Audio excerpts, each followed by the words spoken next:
فبأي حديث بعده يؤمنون. إذا قال التهامي فصدقوه فإن القول ما قال التهامي. بسم الله الرحمن الرحيم. ولما رأى المؤمنون الأحزاب قالوا هذا ما وعدنا الله ورسوله وصدق الله ورسوله وما زادهم إلا إيمانا وتسليما. ولما رأى أنصار الإمام المهدي حرب أمريكا وإيران قالوا هذا ما وعدنا الله في إلهام الإمام حسن التهامي وصدق الله في إلهامه للإمام حسن التهامي وما زادهم إلا إيمانا وتسليما. فبأي حديث بعده يؤمنون. استشرف السيد التهامي حربا عبوسا دبورا، بمعنى تكلح فيه وجوه المتقاتلين فيخرج المنتصر مهزوما، حرب تحمر فيها السماء ويقطر البحر دما، وهذا إلهامه قبل 7 سنوات. نذكر بإلهام السيد حسن التهامي عليه السلام الذي أعلن عنه في 24 شعبان عام 1440 الموافق 29/4 عام 2019. والإلهام يقول: حرب عبوس دبور تحمر فيها السماء ويقطر البحر دما ويهلك الحرث والنسل ويصير الفارس كما إذا ما أتى النيروز والعلج يجوس. رأيت العرب من كل حدب تهب، عندها ترى المحط قد توسط والمال قد كسد والسوق تبور والغنى دبور. لا تسل عن هلكة الطغاة وتوقف البغاة، فلا ترى قويا على قوي. الجوع لا يرحم صغيرا ولا كبيرا ولا طفلا صغيرا ولا غنيا ولا فقيرا. الكل حينها يطلبك ويتمناك ويعشقك، وسيختلف الأقران والأصحاب والقرنان، وستسقط قوى وتقوم أخرى، والكل قد سلم للأمر المسلم، والكل قد استسلم لأمر الإله المهيمن. قد أنذرتك فكن على حذر، لا تنم في وقت الاستيقاظ ولا تغفل، وأكثر من الاستغفار لعل الأمر عن قرب ينجلي وبكم يعتلي. أبلغهم بما أتاك أطهر من عود الأراك، ما جفاك ربك وما قلاك. إذا رأيت السودان قد اخضبت واخضلت فالأمر قد بدا، فهو علامة الأمر الذي تنظرون وله تنتظرون. ودعت حركة أنصار الإمام المهدي إلى المباهلة والمراهنة على وقوع حرب أمريكا لإيران، وحلفت وغلظت على ذلك الأيمان: حلفت فلم أترك لنفسك ريبة، وليس وراء الله للمرء مذهب. وهذه صوتية الدعوة للمباهلة والمراهنة عام 2019 ميلادية.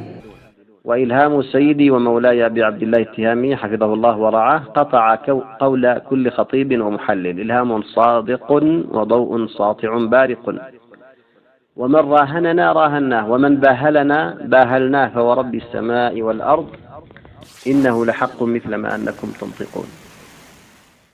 نعم غدرت الروم في حمل امرأة كما جاء في الأثر، وضربت إيران في الشهر 9 من الهدنة، وها هي السماء تلتهب احمرارا، وبحر الخليج بمضيق هرمز يقطر دما، والوضع يتصاعد، وربما في ضرب منشآت الطاقة في إيران تتحقق نبوءة تصاعد عمود نار، وقد تناولها الإمام حسن التهامي بقوله: وما يحصل اليوم بين إيران من جهة وأمريكا من جهة أخرى، ومحاولة ترامب فرض العقوبات الاقتصادية على إيران في النفط ومنعها من تصدير حاوياتها النفطية، يدل على تصعيد كبير في المنطقة ربما يحدث مجاعة كبيرة.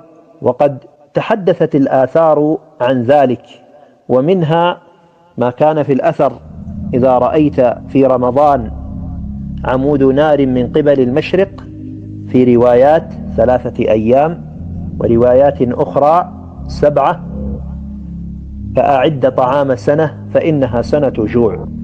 وإيران هي من دول المشرق، فلا أدري سيكون هناك ضربة نووية أو ضرب بعض الناقلات النفطية. هذا ولم يقف الإمام حسن التهامي عند حدود استشراف وقوع الحرب، بل تجاوزه إلى اتخاذ الموقف الشرعي من الوقوف مع إيران ضد أمريكا وإسرائيل، متجاوزا ضيق المذهبية إلى رحابة الفهم الواسع للإسلام. وهذا رأي الحركة قبل 7 سنوات. نعم، سنحن نقف. إذا كانت أمريكا في صف فنحن في صف آخر، في الصف الذي يقابلها ويحادها ويشاقها. فسبحان من علم الإمام حسن التهامي وهداه وسدده وأيده.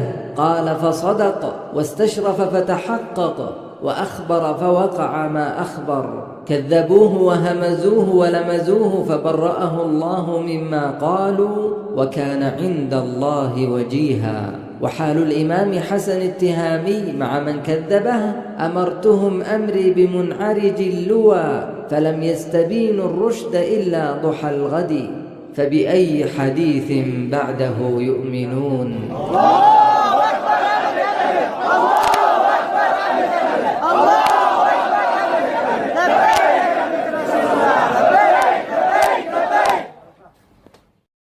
لقد درج الحال على معرفة العلماء للفتنة وهي مقبلة، وأما إذا أدبرت الفتنة عرفها الناس كلهم، قاصيهم ودانيهم، عالمهم وعوامهم. وإليك نموذج ومثال.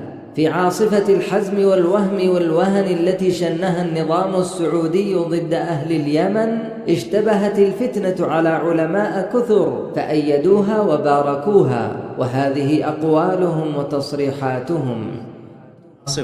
عاصفة الحزم المباركة بأثرها وبنتائجها وبأهدافها وبثمارها بإذن الله عز وجل. في عاصفة الحزم الآن حق وواجب على أمة الإسلام أن تؤدب هذه الطائفة المنحرفة المعتدية، ويجب على جميع المسلمين أن يقفوا معهم، إما بالدعاء وإما بالمساندة وإما بغير ذلك. عاصفة الحزم كانت توجها لإيقاف التمدد الإيراني والميليشيات أيضا الحوثية عند حدها، لأن تشكل 2 إلى 3% من الشعب اليمني. يجب أن لا ننسى الرجال الذين يفترشون الأرض ويلتحفون السماء ويقفون على دباباتهم وعلى مدافعهم وفي طائراتهم يحمون بلادنا من المد الصفوي. الحركات الإسلامية جميعا في جميع أقطار الدنيا اليوم وقفت مع السعودية في قضية اليمن. نعم. ووقفت مع السعودية ضد التهديد الإيراني. لما تحركت عاصفة الحزم كان لي لقاء تلفزيوني باركتها وقلت استبشرنا خيرا. وحماسنا لعاصفة الحزم، ومع تأييدنا لعاصفة الحزم، ومع توقعاتنا إن شاء الله المشجعة لعاصفة. بلغ السيل الزبا نسقت المملكة ودول عربية وإسلامية مع حكومة اليمن ومع رؤساء القبائل فيها ووجوه القوم وعقلائهم للدخول العسكري لكف هذه الفئة وطغيانها. ثم تراجعوا واعترفوا بخطأ تأييدهم ومباركتهم، وهذا تراجعهم.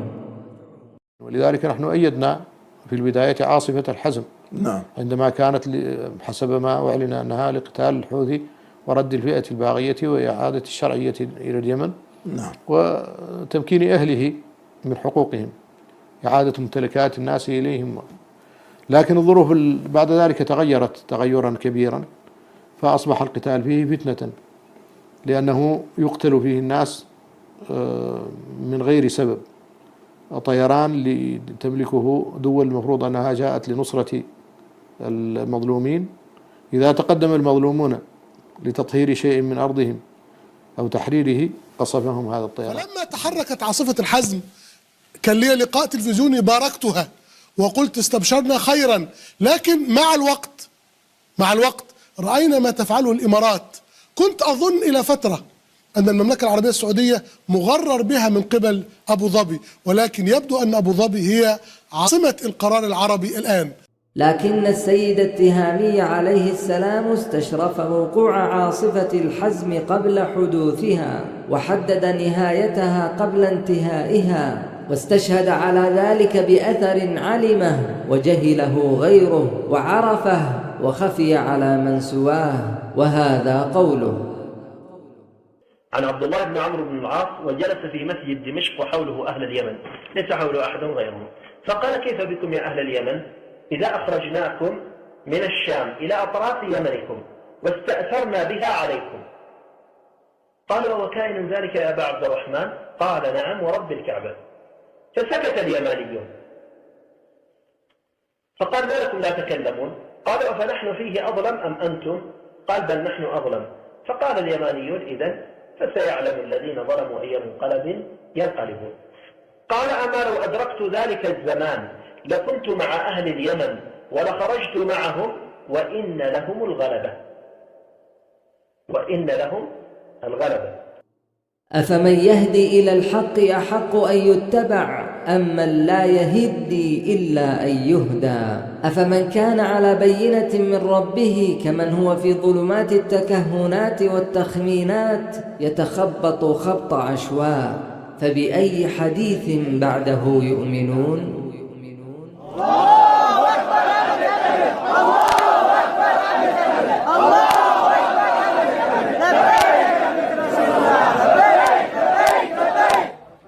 في 2019 ميلادية استشرف السيد التهامي أحداثا عظاما في قطر، وأذيع في إصدار خاص وهذا جزء منه.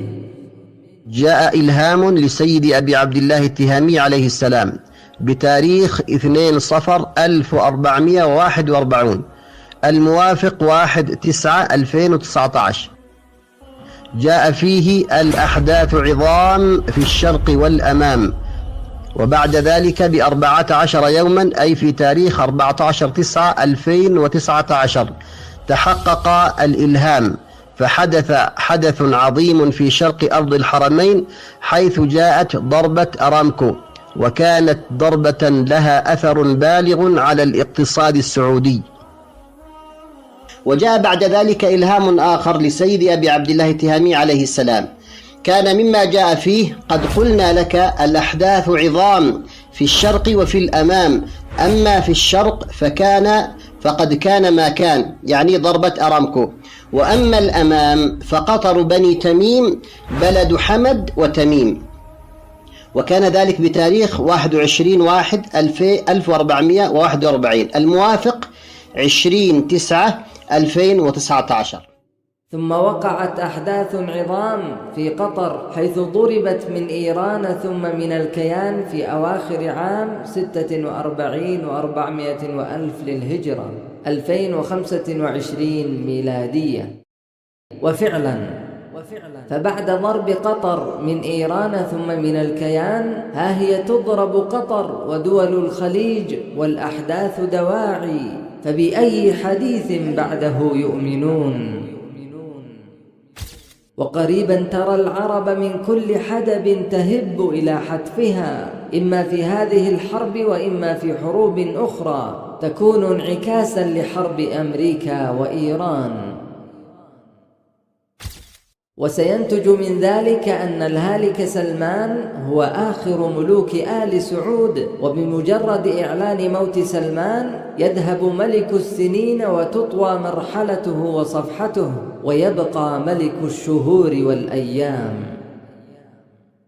وفي أحداث آخر الزمان وخارطة أشراط الساعة وضع السيد التهامي عليه السلام النقاط على الحروف، فمن ذلك أن اختلاف أمراء آل سعود ابن نايف وابن سلمان ومتعب بن عبد الله، أن هذا الاختلاف هو المشار إليه في حديث: يقتتل عند كنزكم 3 كلهم ابن خليفة ثم لا يصير إلى واحد منهم، أخرجه ابن ماجه، بمعنى أن من تغلب من ال3 لا يطول ملكه مدة السنين، إنما هي شهور وأيام، كما مضى. وبمجرد أن يعلن ابن سلمان أنه ملك المملكة يبدأ العد التنازلي لملك ابن سلمان ملك الشهور والأيام، فينقضي في شهور ولا يصل حتى سنة واحدة كاملة. فلا تعجل عليهم إنما نعد لهم عدا، فأنفسه بالعدد وليس لها مدد، فما أسرع ما تنفد. سندفن كل طاغ مستبد ونسقيهم بنادقنا كوسا، سنحرقهم بما كفروا وخانوا يهودا أو نصارى أو مجوسا. قريبا يا ابن سلمان انتظرنا، ستصبح بعدنا كلبا يئوسا. وحتى تكتمل الصورة فمن الجدير بالذكر هو تحقق رواية تطلع الرايات السود من قبل المشرق فيقتلونكم قتلا لم يقتله قوم، أخرجه ابن ماجه. وقد ظهرت الرايات السود أصحاب الدولة وقاتلوهم قتالا لم يقتله قوم، ظهروا ولن يكون لهم ظهور بعد ذلك. ومن النقاط التي وضعها الإمام حسن التهامي على حروفها قول النبي صلى الله عليه وآله وسلم: لا تقوم الساعة حتى تنصب الأوثان، وأول من ينصبها أهل حضر من تهامة، أخرجه نعيم بن حماد في الفتن. قال الإمام حسن التهامي عليه السلام: لا إله إلا الله، تطوى الليالي والأيام وتنصرم الشهور والأعوام، وما كنا نظن أن هبلا يوما سينصب، ولا اللات يوما سترتفع، ولا عمرو بن لحي يوما سيرجع، ولكن لا غرب ولا عجب، إذ قال رسولنا صلى الله عليه وآله وسلم: لا تقوم الساعة حتى تنصب الأوثان، وأول من ينصبها أهل حضر من تهامة. رواه نعيم بن حماد في كتاب الفتن عن ابن عمر. وهذا مما يجعل عباد صنم الحرية أهلا لاستحقاق ما يحل بهم في قادم الأيام. فكيف اهتدى الإمام حسن التهامي لهذا وخفي على غيره؟ قل إنما أعظكم بواحدة أن تقوموا لله مثنى وفرادا ثم تتفكروا ما بصاحبكم من جنة إن هو إلا نذير لكم بين يدي عذاب شديد. فبأي حديث بعده يؤمنون؟ يا يوسف الزمان، يوسف أيها الصديق، أفتنا في أشراط الساعة وأحداث آخر الزمان. ليت شعري كيف اهتديت لهذا كله وخفي على غيرك، كيف استشرفت المستقبل البعيد. من أنت أيها السيد التهامي؟ وما حقيقتك؟ وما سر علمك يا إمام؟ أبا النهج الرشيد، سلام يا أبا الهدي السديد، سلام يا مولاي، سلام يا مولاي، سلام يا مولاي. وفي الختام فهذا غيض من فيض وقطرة من مطرة وقليل من كثير. السيد التهامي تحدث عن أحداث كثيرة في أشراط الساعة وأحداث آخر الزمان، ومن أهم ما تطرق إليه أنه أخبر أن بوابة المخرج من الفتنة هو الإعداد لنصرة الإمام المهدي عليه السلام والتحضير لبيعته.